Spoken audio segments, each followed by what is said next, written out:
Salve, salve, meus amigos, alvinegros de Passo Fundo, alvinegros do mundo. Galera, vamos gravar um vídeo rapidinho aqui para o canal, né? E vamos... Primeiro eu quero dizer o seguinte: comentem aí o que vocês estão esperando desse jogo de hoje contra o Vasco. Eu acho que o time vai ser um time misto. Complicado vai ser a nossa zaga, porque o Danilo Barbosa não está na relação, né, dos jogadores que foram relacionados. Não sei o porquê, talvez por desgaste físico, né? O Danilo já é um jogador que ele não consegue mais acompanhar essa maratona de jogos. E eu não sei o que o Caçapa vai fazer na zaga, porque eu tenho muito receio se ele botar Serafim e Jair. Serafim é um zagueiro baixo, é um menino, é um jovem. Não vejo, sinceramente, futuro para esse jogador no Botafogo, com todo respeito, lógico. Eu acredito que se fosse o Caçapa, eu colocaria o Newton na zaga com o Jair. Mesmo assim arriscado, porque jogadores que o Jair chegou agora, mas não tem o que fazer, vai ter que jogar. Agora, a pergunta que eu faço para vocês é o seguinte: o que vocês acham desse jogo contra o Vasco? O Vasco vai querer jogar a vida, né? Porque o Vasco, na verdade, com o time que tem, só vai disputar o Carioca, tá? Essa é a grande realidade. Então, o que vocês esperam desse jogo? Minha opinião, respeitando a de vocês, é de que o Botafogo, claro, tem que jogar, tem que armar um esquemazinho ali para que o Botafogo não leve goleada, né? Jogue feijãozinho com arroz. Quem sabe o time do Vasco também não é nada do outro mundo. A única jogada que o Vasco tem é a bola alçada pro Verrete, que é um jogador muito perigoso nas bolas altas. Acho que o Jair, que é um jogador com a estatura muito boa na zaga do Botafogo, vai ter que ter muito cuidado, vai ter que estar sempre atento com o Verrete, né? Agora, eu acho, e é a minha opinião, que pro Botafogo, pro bem do Botafogo, o Botafogo não tem que se classificar para essas semifinais do Carioca, não, irmão. Não tem mesmo. E se também não se classificar para a Taça Rio, e tem muito torcedor do Botafogo aí desesperado, que se não se classificar, a gente vai ficar fora da Copa do Brasil. Olha, o time que a gente está montando, a gente se classifica para a Copa do Brasil no próprio Campeonato Brasileiro e talvez na Copa do Brasil, se ganharmos a Copa do Brasil. O Botafogo está montando um time competitivo para disputar com todas as competições importantes. Claro, podemos criticar toda a falta de planejamento do treinador, beleza, isso é de cada um, tá? Muito tranquilo. Agora, o time que o Botafogo está montando, a gente não vai ficar abaixo do sexto colocado no Brasileiro, muito pelo contrário. Acho que o Botafogo vai disputar ali entre o primeiro e o quarto. E na Copa do Brasil, que é uma competição, que é um título que a gente ainda não tem, a gente tem que jogar para ganhar essa competição. É uma competição que não vou dizer que é mais fácil, mas é mais fácil que o Brasileiro.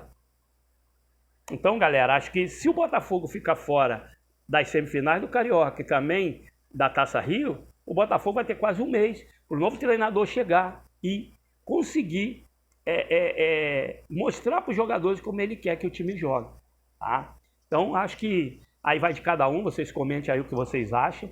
Eu acho que o Carioca hoje não é importante, né? Deixa o Carioca aí para quem só tem isso para jogar. Claro que, como torcedor, se eu for olhar para o meu olhar de torcedor, eu quero ganhar tudo, né? Cuspe à distância, porrinha, quero ganhar tudo, mas eu tenho que ser racional e entender certas coisas.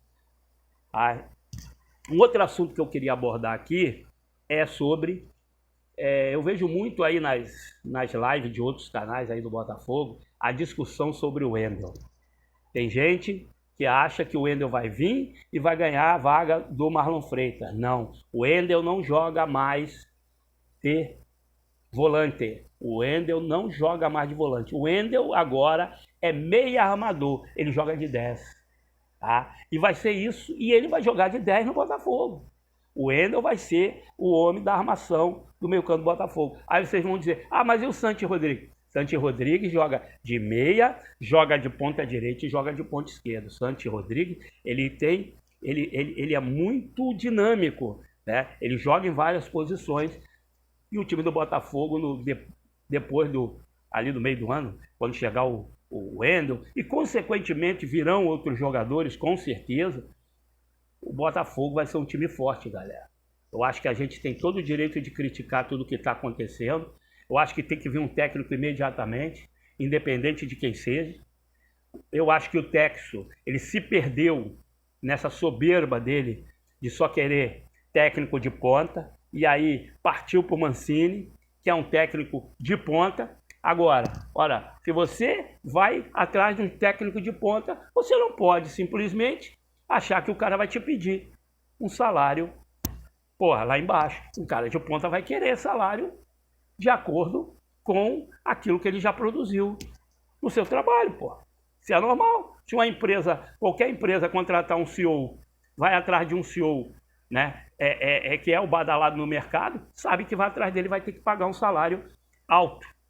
Porra, aí o Texo está de sacanagem, vai atrás do Mancini, acho que o Mancini vai pedir quanto? Aí eu vi hoje algumas notícias que ele, parece que ontem ou hoje, vai ter uma outra reunião com o Mancini. Vamos ver no que vai dar, né? Ontem eu ouvi as explicações do Renato Gaúcho para aquela situação que toda a torcida do Botafogo, principalmente os mais velhos como nós, né? Os mais vividos, digamos assim, os mais jovens não conhecem a história. Ele explicou aquela situação lá de 92, né? Que eu já tinha visto uma entrevista do René Playboy, que era zagueiro, que também falou a mesma coisa. E ele explica que fez uma aposta com o Gaúcho, que era centroavante do Flamengo, amigo dele, perdeu e foi pagar. Mas isso aí gerou todo esse problema, porque o Botafogo perdeu o primeiro jogo da final. E naquele jogo, vamos ser bem sinceros, a gente ficou com essa nhaca com o Renato, essa coisa ruim com o Renato, porque foi ele que foi lá no churrasco, e foi ele que, a imprensa não é fácil, pegou ele dando carne na boca do Gaúcho lá e tal, e a imprensa, vocês sabem como é que são. Então ele explicou essa situação, e eu acho que ele foi imprudente, ele fez a aposta, mas podia ter dito pro Gaúcho, ó, meu irmão, é o seguinte, sabe como é que funciona o futebol brasileiro, vamos deixar passar o segundo jogo, depois eu pago isso aí. Mas o Renato, vocês conhecem ele, o ego dele é muito grande, e ele, né, com o ego e com aquela soberba que ele tem, foi lá e não mediu consequência, deu no que deu. Ele até disse que ele um dia sonha em treinar o Botafogo. Eu tenho a minha opinião, eu não gostaria, mas entendo que o Botafogo hoje é uma SAF e que se o Textor entender que o Renato seria o melhor Botafogo hoje, ele não vai ouvir a opinião da torcida, não. Ele vai lá, contrata e deu. E digo mais, se o Renato fosse contratado, que eu não acredito, mas se o Renato fosse contratado, chegasse no Botafogo, fizesse um bom trabalho e o Botafogo começasse a ganhar, todo mundo ia esquecer aquele papo de 92 e ia estar cantando o Renato no estádio. Eu só acho o Renato um cara soberbo, um cara com ego maior do que ele, um cara muito arrogante, né? E eu acho que ele não faria bem ao Botafogo. Mas eu acho também que ele não vai ser o treinador do Botafogo, tá? Só coloquei isso aqui porque eu vi a entrevista dele, ele explicando essa situação. Naquele jogo contra o Flamengo em 92, para nós que lembramos, eu e mais alguns colegas aí, não foi o Renato que jogou, não foi só o Renato que jogou mal. Vários jogadores naquele ano que estavam voando não jogaram nada. Vários jogadores não jogaram nada. Foi muito estranho aquele jogo realmente, mas vida que segue. Outra coisa que eu queria colocar aqui, galera, é sobre a agora confirmada contratação de Santiago Rodrigues. Eu peguei uns números do Santiago Rodrigues aqui, um jogador que vai nos ajudar bastante, um jogador muito qualificado, muito técnico, e ele lá na MLS, em 2022, ele fez 43 jogos, fez 7 gols e deu 15 assistências. Em 2023, ele fez 35 jogos, fez 7 gols e deu 7 assistências. E em 2024, ele fez 40 jogos, fez 16 gols e deu 6 assistências. Então, é um jogador que tem muita qualidade e que vai nos ajudar e muito nesse ano de 2025. Muita gente vai dizer, mas é na MLS. Não se esqueçam de que Savarino veio da MLS, que Diego Almada, Thiago Almada veio da MLS. Tá? Então, meu amigo, na MLS não é essa várzea que muita gente acha, não. Acho que Santiago Rodrigues vai nos ajudar bastante, tá? E outra coisa, outro assunto que eu quero abordar com vocês é que eu tenho assistido algumas lives, né? E tem tido uma interação, assim, uma discussão muito grande em relação ao Wendel. Muita gente achando que o Wendel, quando vier, vai tomar vaga no Marlon Freitas. O Wendel não joga mais de volante, galera. Lá na Rússia, o Wendel joga de 10. Ele é o meio armador do time russo lá. E jogando muito bem, tá? Então, o Wendel não vem para jogar de volante. Ele vem para jogar mais à frente. Ele vem para ser o armador. Mas e o Santi Rodrigues? Santi Rodrigues joga de meio armador, de ponta esquerda e de ponta direita. O Santi Rodrigues é um jogador muito dinâmico. Então, nós vamos ficar com um time muito forte depois do meio do ano. E o nosso time é forte. O nosso time é forte, tá? Muito forte. O que precisamos é de um treinador. Coisa que está demorando demais, mas que eu acredito que logo, logo vai estar chegando. Para encerrar esse vídeo, galera, eu vou encerrar esse vídeo de uma forma diferente. Tem nada a ver com Botafogo, mas é um assunto que não dá para deixar de comentar, cara. Não dá, meu irmão. Cara, o Thiago Galhardo,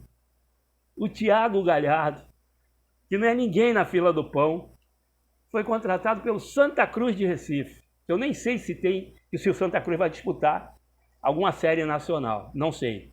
Desculpe aí a minha ignorância, mas não pesquisei isso.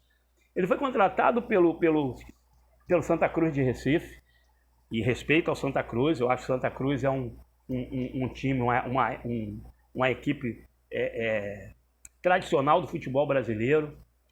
Dos clubes lá de Recife, eu simpatizo até com o Santa Cruz. Acho que o Santa Cruz é uma equipe bem legal. Tem passado por umas situações muito ruins, né? De más administrações, igual nós passamos, né? Igual nós passamos algum tempo atrás aí, pouco tempo atrás, diga-se de passagem. Mas o Thiago Galhardo foi contratado pelo Santa Cruz de Recife. E ele chegou lá e disse o seguinte, que a contratação dele mexeu com o Brasil. A contratação dele mexeu com o Brasil. Tu imagina, cara? Cara, eu admiro o cara que tem um ego desse aí. Porque o ego do cara é muito bom. O ego do cara é fantástico. Porque o cara chega para disputar o campeonato pernambucano, com todo o respeito, que é um campeonato que parecido aí com o gaúcho, com o mineiro, com vários campeonatos aí estaduais do Brasil, né? Que são fraquíssimos.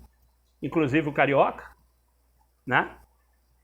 E ele chega lá e diz que o Brasil parou com a contratação dele. Aí eu pergunto para vocês, o que a gente vai dizer no maluco desse aí, né? Eu acho que ele vai ser contratado por algum programa algum programa Praça é Nossa, esses programas de comédia aí, né? Programas humorísticos. Porque é um humorista, cara. É um humorista. É um cara que, eu vou te contar, o cara acha que joga mais do que ele joga. Nunca jogou nada em lugar nenhum. Porra, Thiago Galhardo. Ô, meu irmão, se coloca no teu lugar, irmão. Porra, você é muito pequeno, vai estar tirando essa onda, cara. Então, galera, vida que segue. Bom domingo para todo mundo. Esperamos que o Botafogo hoje, mesmo com o time reserva, com o time misto, sei lá, com o time que for, faça ali um jogo competitivo. E quem sabe, né? Futebol, a gente pode esperar de tudo. Quem sabe o Botafogo não sai com a vitória. O time do Vasco também não é nada do outro mundo, é um time bem comum. E saudações alvinegras. Vamos, vida que segue, vamos que vamos.